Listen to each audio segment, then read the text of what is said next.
but we can't because the pool's not open, Angel. I'm really sorry. How do you know if a child's behavior is willful or based on sensory problems? No. Real girl talk or no talk? Yes, ma'am? All right. The answer is complex and often hard to sort out. But the more you learn about sensory triggers, the easier they are to recognize. You want to stand over here? Huh? Can you talk to me, please? One of the best pieces of advice that I can give to parents is to spend a lot of time just watching your child. Do you not want to do it? And see, what do they avoid, what do they seek, what textures do they like and dislike, what are their behaviors, and what's a possible connection to a sensory issue. Ask yourself 2 questions. Is my child's behavior the result of too much sensation for my little one? Or is she seeking sensations because she's not getting enough in her central nervous system?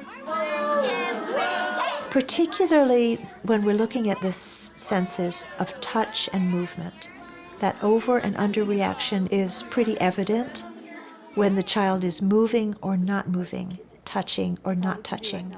That's what human beings do. We touch and move. If there's a problem with it, ask yourself, could this be sensory processing disorder?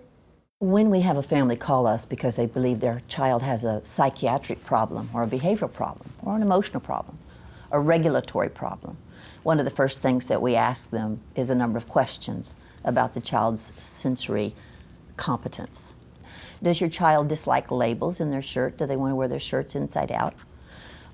Does your child walk on their toes without a medical reason? I will ask, does your child avoid certain arts and crafts activities? Abigail, do you want to glue this on before you color it, or you want to color it first? I don't want to color it at all. Oh, but you were doing such a good job. Does your child spin? They somersault, do spinning things. And very often in our research and in the research of others, what we find is that a child who appears to have behavioral problems or attachment problems also has very high levels of sensory processing problems.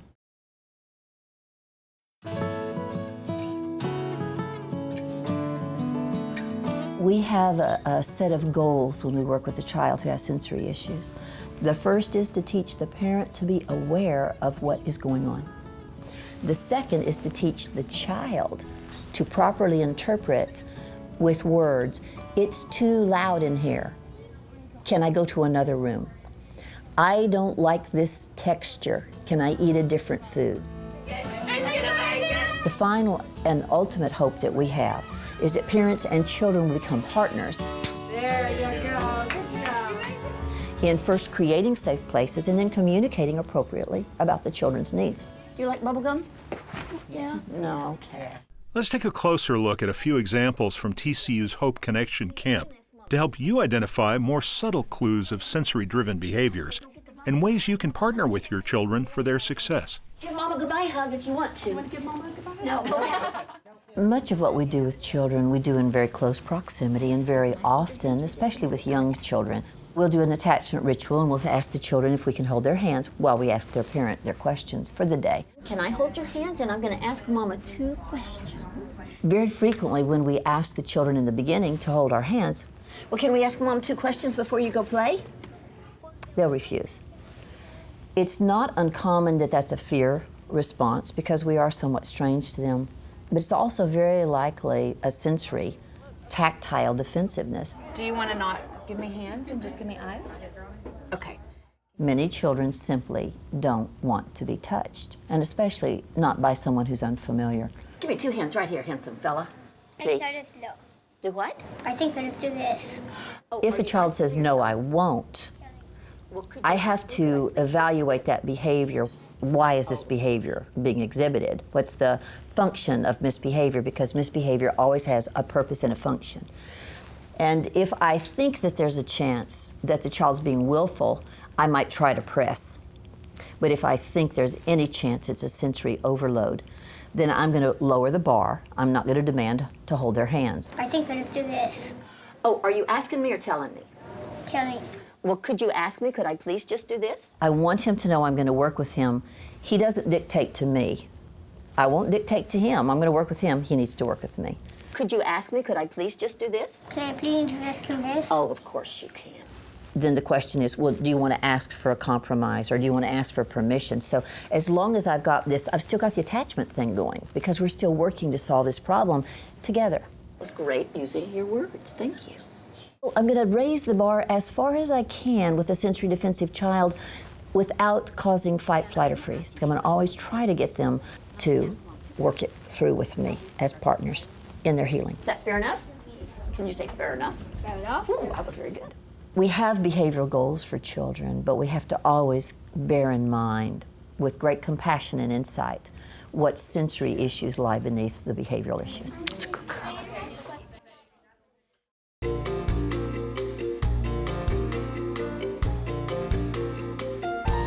Here are a few fun activities.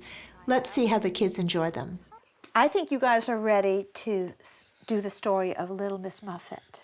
So, Cody, we're going to pretend you're Little Miss Muffet and you're sitting on a tuffet, which is a pillow here, and you're going to pretend to eat your curds and whey, and that's cottage cheese. Do you like that? Do you like cottage cheese? Okay. So pretend to eat with a big spoon. Yes? All right, and then Ellie, you are the spider. And so you get over there and wait until we say, along came a spider. And when the spider sits down on the ground here, you get up and run, okay? All right.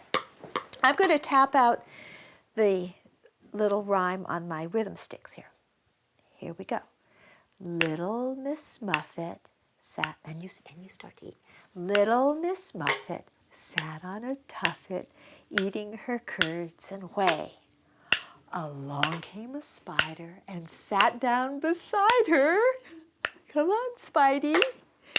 And frightened Miss Muffet away. Yes! Yay! Okay, shall we do it again? You get to be Miss Muffet now. In an activity like acting out the story of Little Miss Muffet, children get a lot of sensory input. All right, here we go. They're learning how to handle objects, how to get a sense of rhythm as they listen to the rhyme. And then, of course, there's a tactile activity of holding the spider. There's the jumping up and the running into the crash pad. This one is loaded with wonderful sensory input.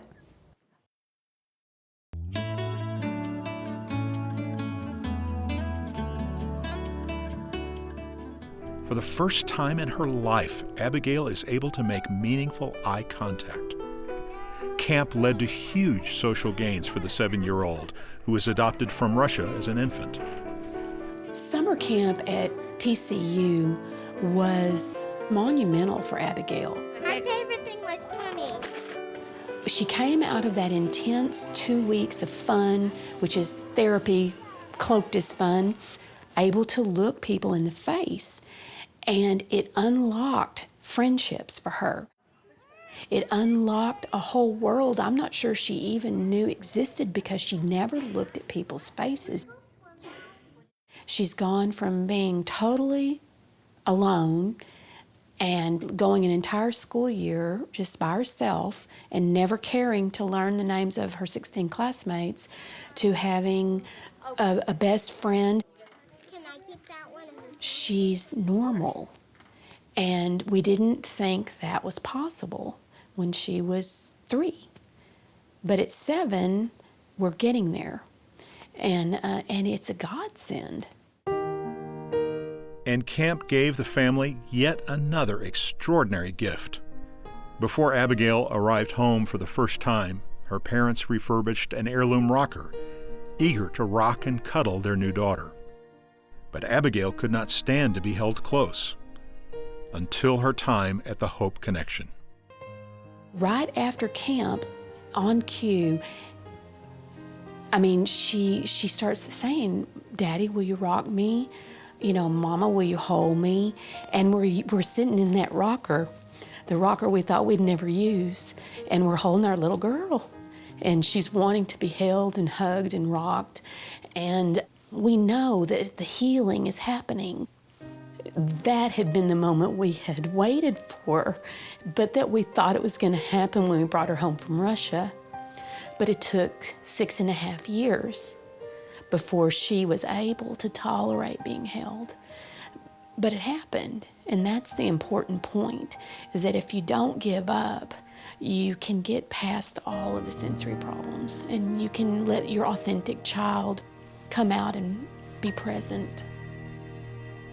There's the hope.